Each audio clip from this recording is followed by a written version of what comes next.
देवांतक और नरांतक का स्वर सुनकर भगवान शिव को अदृश्य होता देख सभी चकित हो जाते हैं। सिंधु के दंडित होने का समाचार सुनकर इंद्र सूर्यदेव को अपमानित करने के लिए आकाश में प्रकट होकर कहते हैं, भैया सूर्यदेव, आपने मेरी उपेक्षा करके अपने भक्त सिंधु दैत्य को अतुल्य शक्तिशाली होने का वरदान दिया, किंतु इसका परिणाम आपने भी देखा होगा।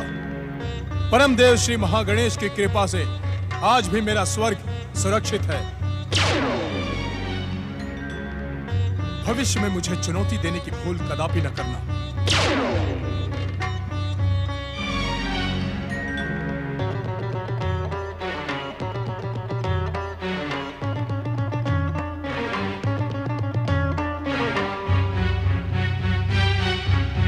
अब आप मौन क्यों हैं सूर्यदेव? क्या आपके भक्त सिंधु दैत्य की असफलता आपको मौन रहने को विवश कर रही है? भैया इंद्र, मुझे अपनी भूल पर पश्चाताप हो रहा है। आज मैं ये समझ सका कि भाई भाई के मध्य शत्रुता का परिणाम कभी भी शुभ नहीं होता। सत्य तो यह है देवराज कि मैं सिंधु को वरदान देने के लिए विवश था। यदि तपस्या और आराधना का प्रतिफल न दिया जाए तो संसार में तपस्या और आराधना की परंपरा समाप्त हो जाएगी। जब सत्य की परंपरा का आपको ज्ञान है तो पश्चाताप क्यों? वरदान देते समय मैंने ये नहीं सोचा था देवराज कि एक असुर अपनी असुरता कभी नहीं छोड़ सकता। सिंधु ने मुझसे वरदान पाकर देवाधिदेव महादेव पर आक्रमण करने का दुस्साहस किया और श्री महागणेश के अवतार मयूरेश्वर ने उसे उचित दंड दिया। भैया सूर्यदेव, आपको अपमानित और प्रताड़ित करने के लिए मैं व्याकुल था, किंतु आपसे भेंट होने के पश्चात आपके विराट व्यक्तित्व से मेरा परिचय हो गया। आपने अपनी भूल मानकर भाई भाई के संबंधों को और दृढ़ कर दिया। मेरा प्रणाम स्वीकार करें। देवराज, स्वर्गाधिपति होने के कारण स्वर्ग पर आने वाले संकटों से सचेत रहना आपका परम कर्तव्य है, परंतु मुझे मेरे कर्तव्यों का भली भांति ज्ञान है। अब मैं वहीं जा रहा हूं जहां मेरा कर्तव्य मेरी प्रतीक्षा कर रहा है। मैं जानता हूं भैया इंद्र, मैं जानता हूं इस समय आप देवांतक और नरांतक की तपस्या में बाधा पहुंचाने जा रहे हैं, परंतु यह अनुचित है। आपका यह प्रयास कभी भी सफल नहीं होगा।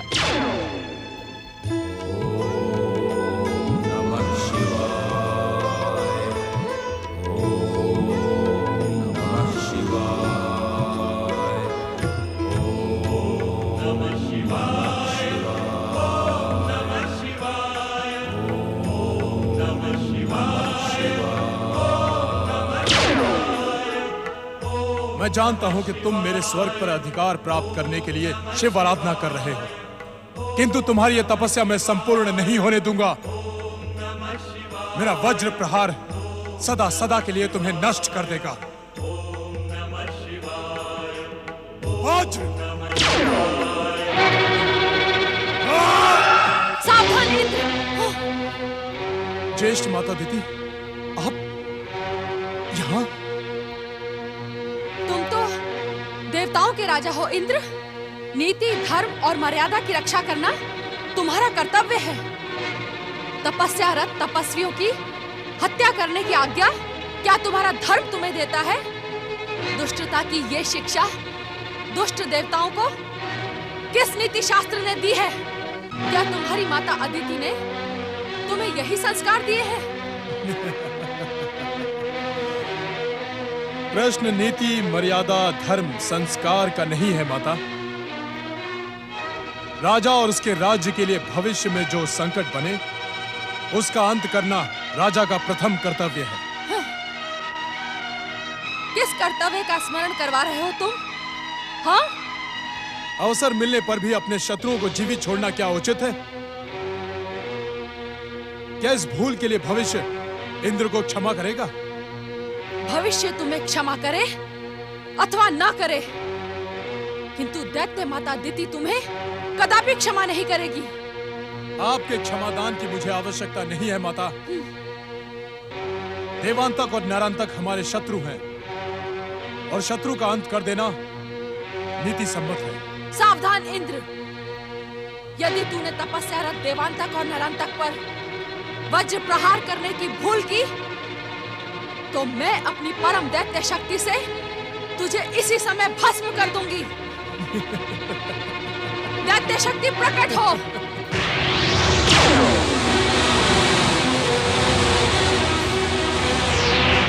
कायर इंद्र को भस्म करने के लिए अब तुम्हें निराश होना पड़ेगा दैत्य शक्ति। जाओ, पाताल में रहकर मेरे आदेश की प्रतीक्षा करो।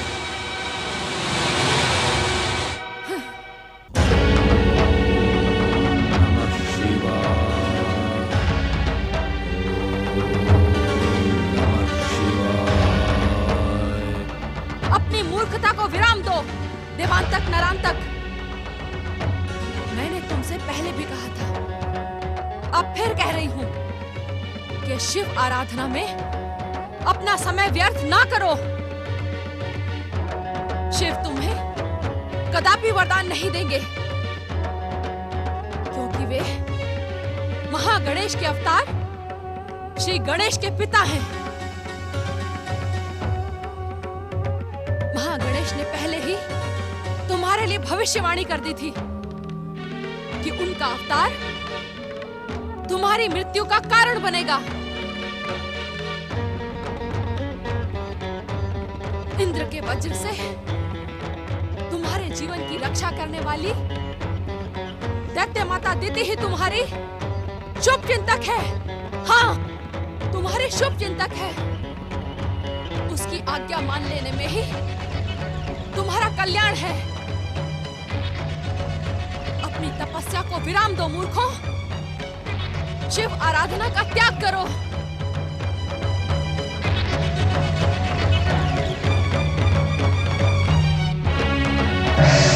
ओम नमः शिवाय। तू यहाँ भी आ गया गजमुख? तू मेरा पीछा कब छोड़ेगा? कब मुझे शांति से जीने देगा? ज्येष्ठ माता, आप भी तो इन दोनों का पीछा नहीं छोड़ रही हैं।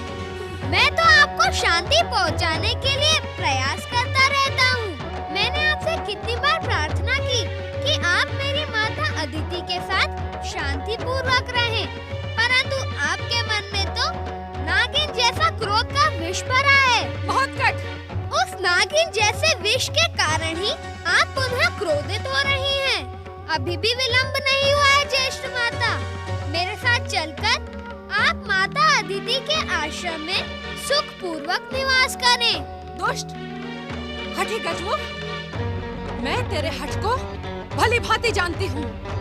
आज मैं तेरे हठ का उपचार करके रहूंगी। अभी अदिति पुत्र इंद्र भी अपनी मूर्खता का फल भोगकर यहाँ से कायरों की भांति अदृश्य हो चुका है। अब मैं तुझे तेरे हट के लिए दंडित करती हूँ। क्रोध को तो आपने अपने जीवन का आभूषण बना लिया है।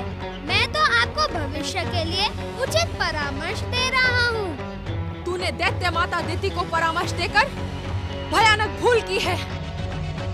दुष्ट गजमुख, इसके लिए मैं तुझे कदापि क्षमा नहीं करूंगी। तुम किस किस को क्षमा नहीं करोगी दैत्य माता? सर्व पूज्य भगवान शिव से भी तुम द्वेष करती हो। इसी कारण इन दोनों को शिव आराधना छोड़ने के लिए कह रही हो, परंतु यह दोनों शिव आराधना कदापि नहीं छोड़ेंगे। इन्हें शिव आराधना छोड़नी ही होगी। मेरी आज्ञा मानकर इन्हें परम पिता ब्रह्मदेव जी की आराधना करनी ही होगी।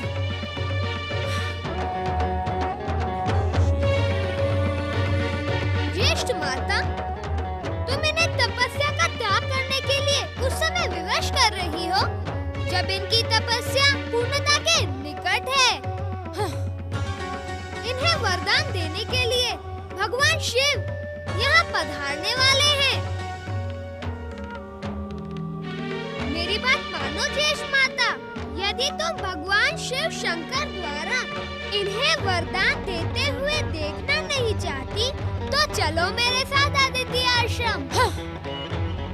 तू मुझे और क्रोध दिलाने की भूल ना कर महोत्कट, अन्यथा मैं अपने क्रोध से दैत्य शक्ति प्रकट कर तुझे क्षण मात्र में भस्म कर डालूंगी। ये वो गुण नहीं है जिसे चींटे खा जाए। दक्ष पुत्री दिति, श्री महागणेश के अवतार महोत्कट को भस्म करने की बात कहकर तुम अपने और दैत्यों के सर्वनाश के पथ पर आगे बढ़ रही हो। सावधान!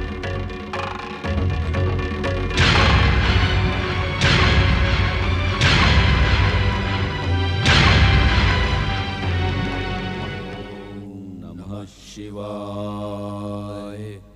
आंखें खोलो देवांतक नरांतक, तुम्हारी निष्ठापूर्वक तपस्या ने मुझे यहाँ आने के लिए विवश कर दिया है। देवाधिदेव महादेव शिव शंकर की जय।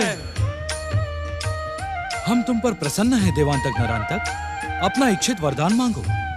महादेव, हम त्रैलोक्य में पुनः दैत्य साम्राज्य स्थापित करना चाहते हैं।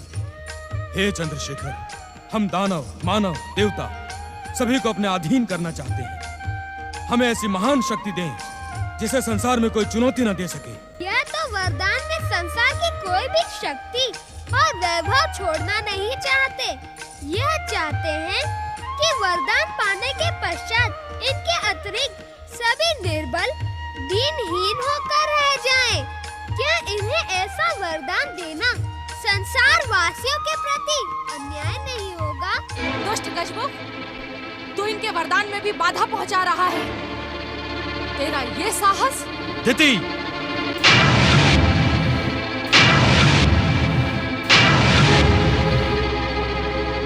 आपने हमें वरदान नहीं दिया महादेव। देवांतक नरांतक, हम तुम्हारी तपस्या से प्रसन्न हैं, परंतु हम तुम्हें ऐसा कोई वरदान नहीं देंगे जिससे संसार के सामने संकट जन्म ले। तुम्हें तुम्हारी तपस्या का फल अवश्य मिलेगा। कह दो इनसे, हमने जो मांगा है हमें वही चाहिए, इससे कम हम कुछ नहीं लेंगे। अन्यथा आप हमें वरदान दिए बिना ही यहाँ से लौट जाएं। ऐसा न कहो ज्येष्ठ माता, आपके कारण इन्हें कुछ भी प्राप्त नहीं होगा और निराश होकर यह दोनों अपने प्राण त्याग देंगे। देवांतक, नरांतक, आशुतोष भगवान शिव तुम्हें जो भी वरदान देंगे वह तुम्हारे हित में होने के साथ ही श्रेष्ठ होगा। तुम दोनों इनसे प्रार्थना करो कि हमें निराश न करें, जो हमारे योग्य हो वह हमें प्रदान करे। हम तुम्हें निराश नहीं करेंगे देवांतक नरांतक, और ना ही तुम्हारे प्रति कोई अन्याय करेंगे। हम तुम्हें अतुल्य असुर शक्ति के साथ इच्छानुसार रूप बदलने, असुर सेना प्रकट करने का वरदान देते हैं। वत्स नरांतक, आज्ञा महादेव। तुम्हारा अधिकार पृथ्वीलोक पर रहेगा। देवांतक, तुम स्वर्ग के अधिपति बनोगे, परंतु ध्यान रहे, यदि तुमने ऐसा कोई अन्याय और अत्याचार का आश्रय लिया तो तुम संहार के पात्र बन जाओगे। अरे मूर्खों, कम से कम शिव शंकर से अमरता का वरदान तो मांग लो। यदि अमरता का वरदान न मिले तो कठिन मृत्यु का वरदान मांग लो। आशुतोष, यदि आप हम पर प्रसन्न हैं तो हमें ऐसा वरदान दें कि हमें देवता, दानव, मानव, त्रिदेव और त्रिदेवियों में कोई न मार सके। यदि आप हमें वरदान दें तो हम सदा आपकी महिमा का गुणगान करेंगे। तथास्तु।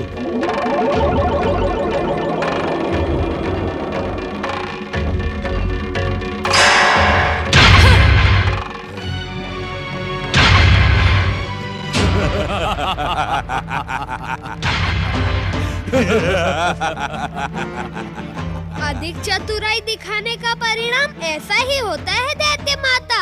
अर्थात परम देव श्री महागणेश दानव, मानव, देवता और त्रिदेवों में तो नहीं आते। अब उनके अवतारों के हाथों इनकी मृत्यु का मार्ग तो सरल हो गया ना।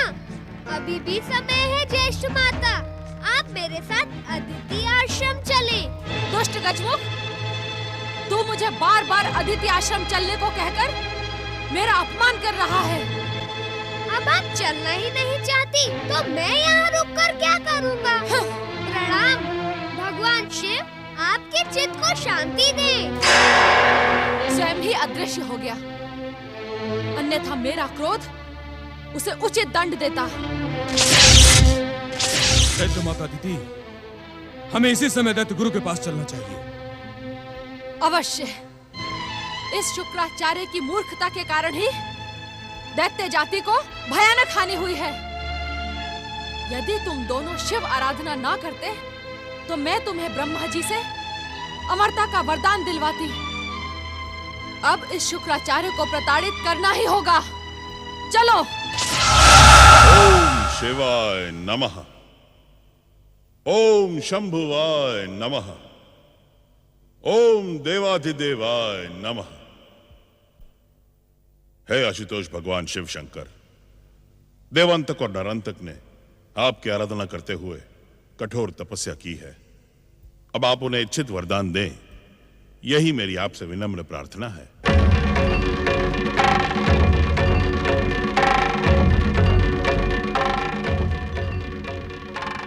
आपके आराध्य शिव शंकर ने देवांतक और नरांतक की कठोर तपस्या को अनदेखा करके उन्हें अनमना और अधूरा सा वरदान दे दिया है।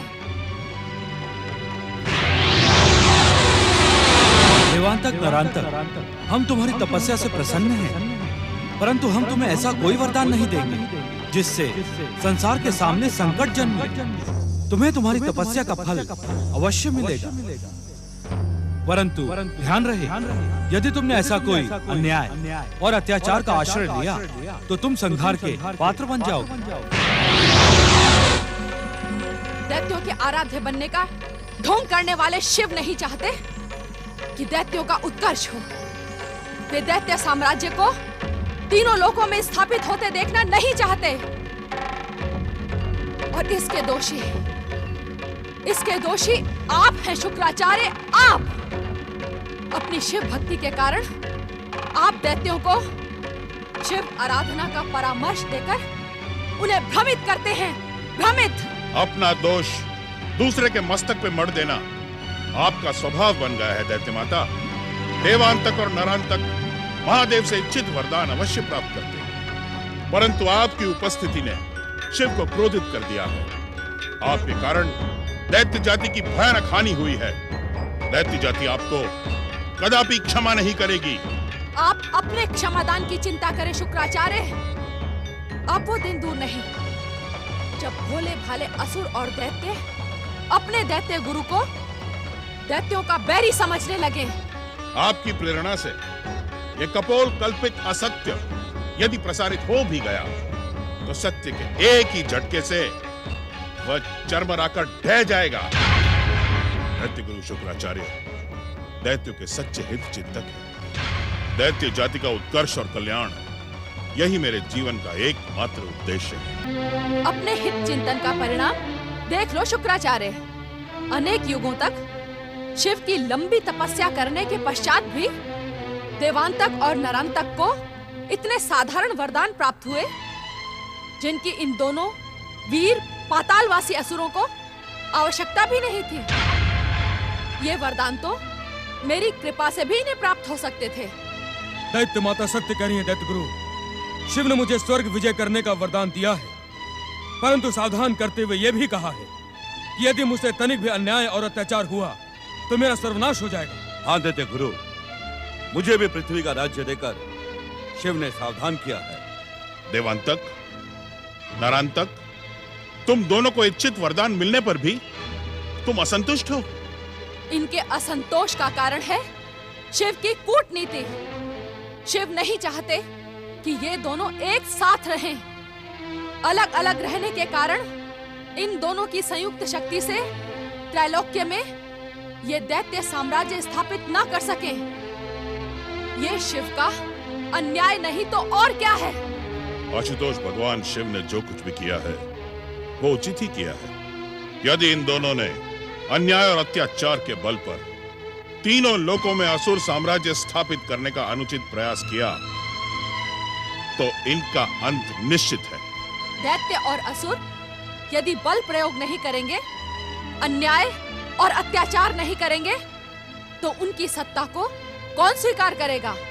जिस भक्ति की शक्ति पर इन्होंने पृथ्वी और स्वर्ग का साम्राज्य पाया है, उस पर विश्वास रखो। शिव कृपा से वही होगा जिससे दैत्य जाति का कल्याण हो।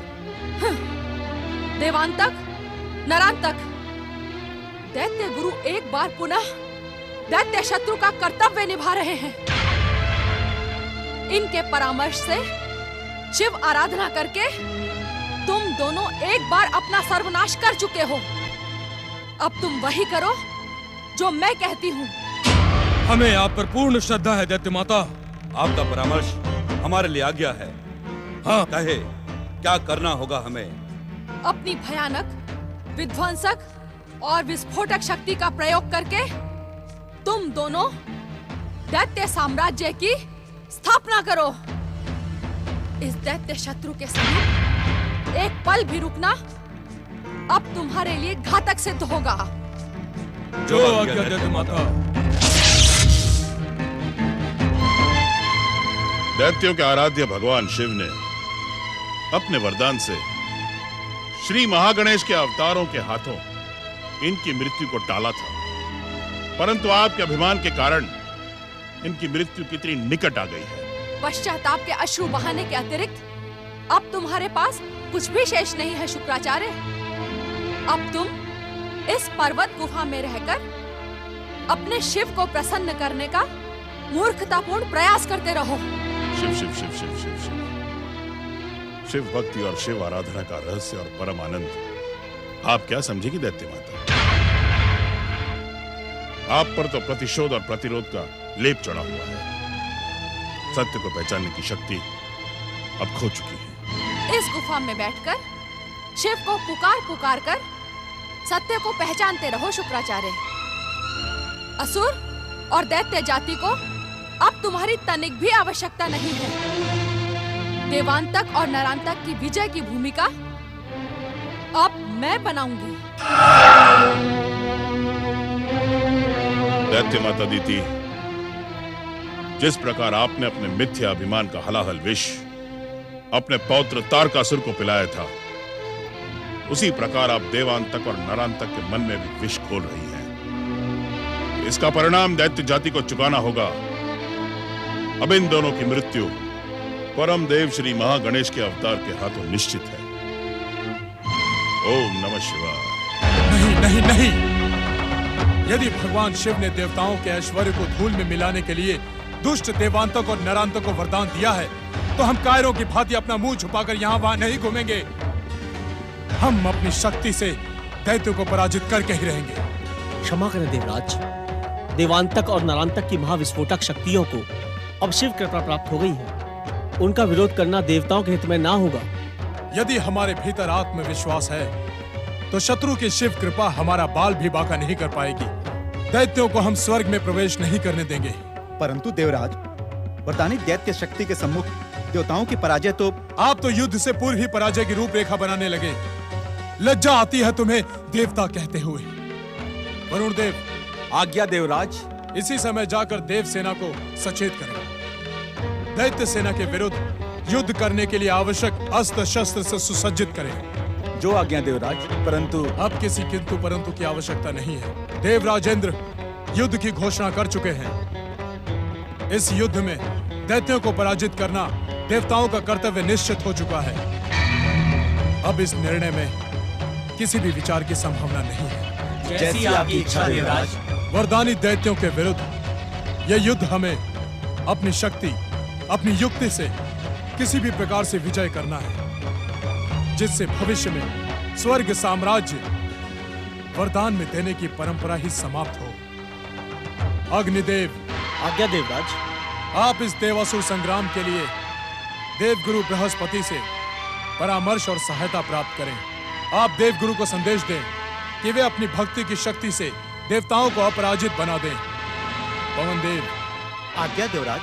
आप गंधर्वों, किन्नरों, विद्याधरों के साथ साथ ग्रहों, लोकपाल और दिक्पालों को यह संदेश दें कि वो अपनी पूरी शक्ति और सेना के साथ देवताओं का साथ दें। जो आज्ञा देवराज। जाएं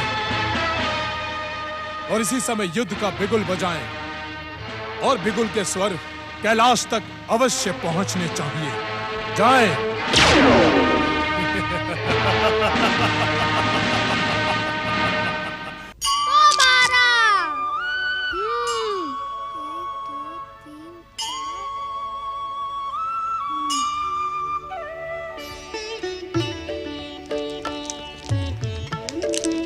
माता अब आप खेलो।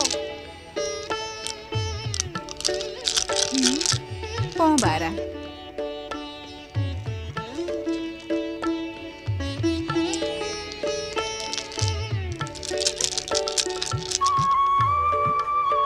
भैया कार्तिकेय, यदि तुम माताश्री के साथ चौसर खेलने के इच्छुक हो तो आओ, मैं हट जाता हूँ। नहीं गणपति, मैं खेल में तुम जैसा चतुर नहीं हूँ। मैं माताश्री से पराजित हो जाऊंगा। पुत्र कार्तिकेय, माता से पराजित होने में कैसा भय? यदि मन हो तो आओ, खेलो। नहीं माताश्री, आपसे पराजित होने का कोई भय नहीं है। भय तो इस गजानन के परिहास का है। ये ना तो किसी से पराजित होता है, अपनी पराजय को निकट देखकर दिव्य शक्तियों का प्रयोग करने लगता है और दूसरों की पराजय के समय व्यंग करने का अवसर कदापि नहीं चूकता। ऐसी बात है तो मैं गजानन को कक्ष के बाहर भेज देती हूँ। नहीं नहीं माताश्री, इसकी आवश्यकता नहीं है। आपका और गणपति का खेल देखने में जो आनंद आ रहा है वो खेलने में नहीं आएगा। तुम धन्य हो कार्तिकेय, तुम्हारी यही प्रतिभा तुम्हें एक दिन संसार के सर्वोच्च शिखर पर पहुंचा देगी। कौन सी प्रतिभा माता? गणपति, जीवन में वक्ता बनने से अधिक कठिन होता है श्रोता बनना। प्रदर्शक बनने से अधिक कठिन होता है दर्शक बनना, क्योंकि श्रोता और दर्शक के भीतर धैर्य और संयम सबसे अधिक मात्रा में होता है। सफलता धैर्य और संयम को ही मिलती है।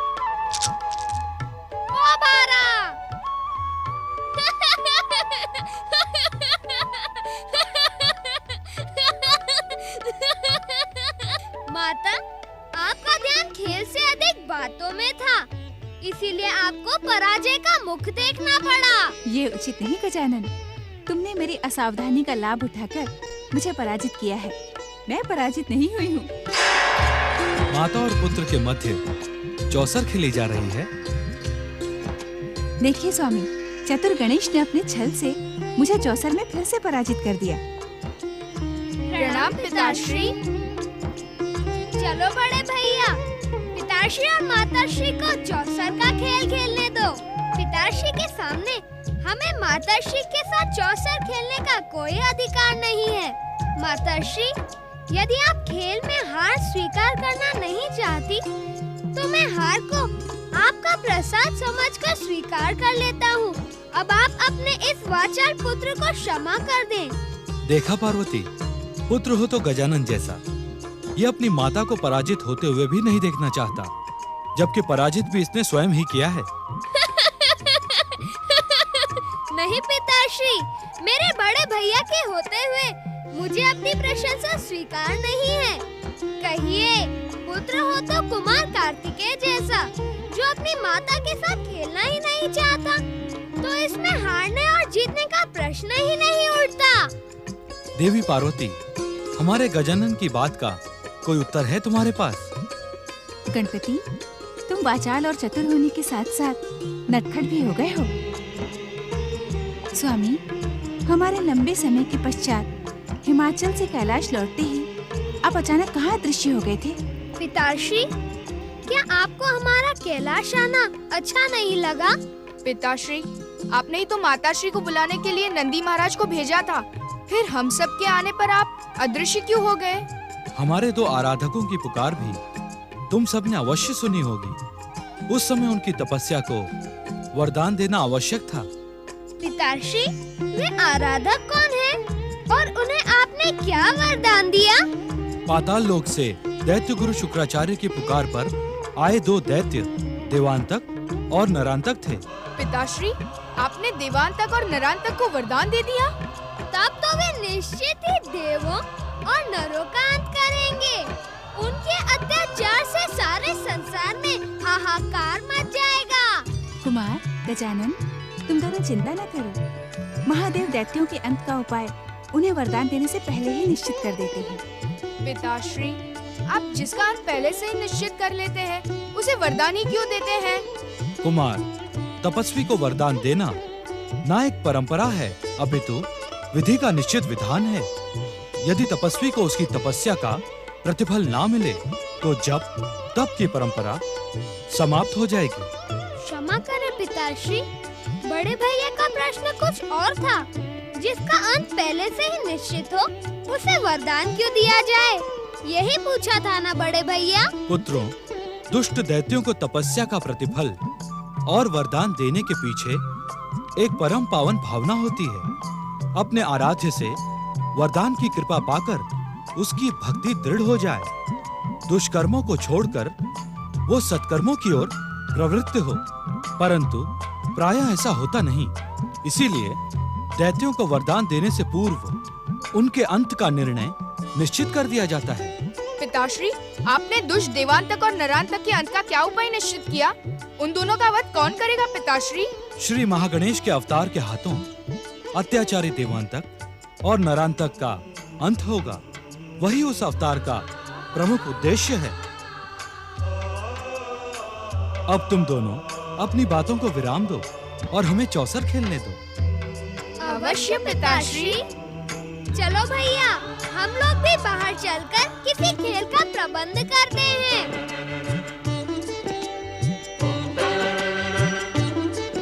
ओम महागणेशाय नमः। ओम परम देवाय नमः। ओम विश्ववरदाय नमः। ओम महागणेशाय नमः। ओम परम देवाय नमः।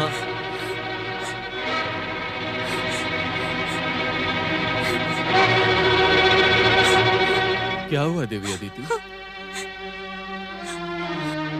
स्वामी, कितने निष्ठुर है परमदेव श्री महागणेश।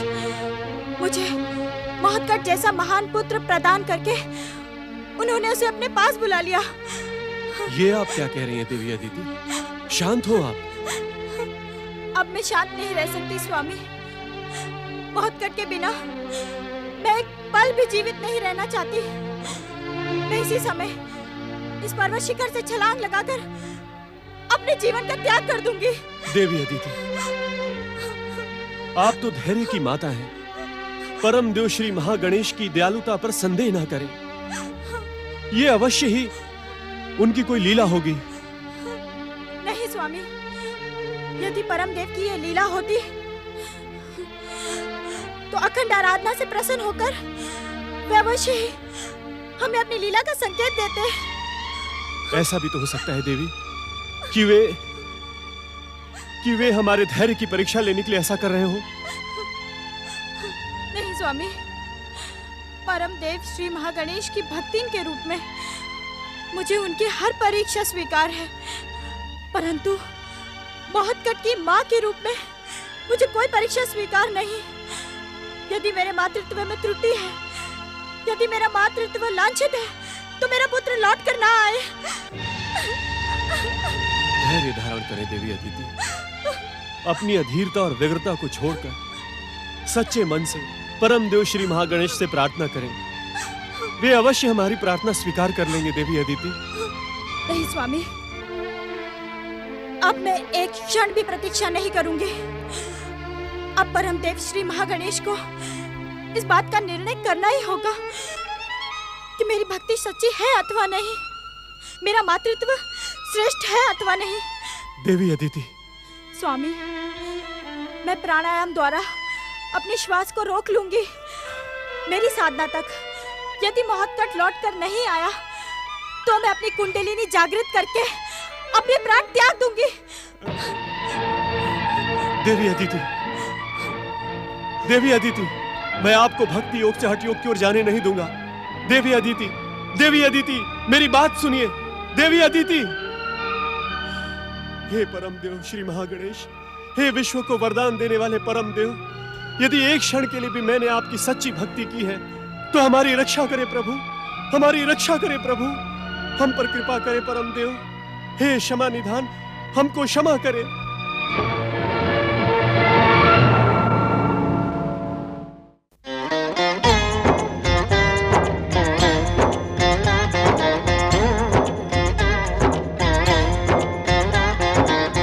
अर्थ समर्थ ये इनसे जीवन, यही है करता यही है कारण।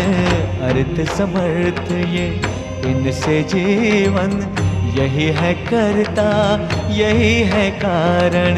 सारे जगत के भाग्य विधाता, दुख हरता ये है सुखदाता। श्री गणेश, श्री गणेश, श्री गणेश।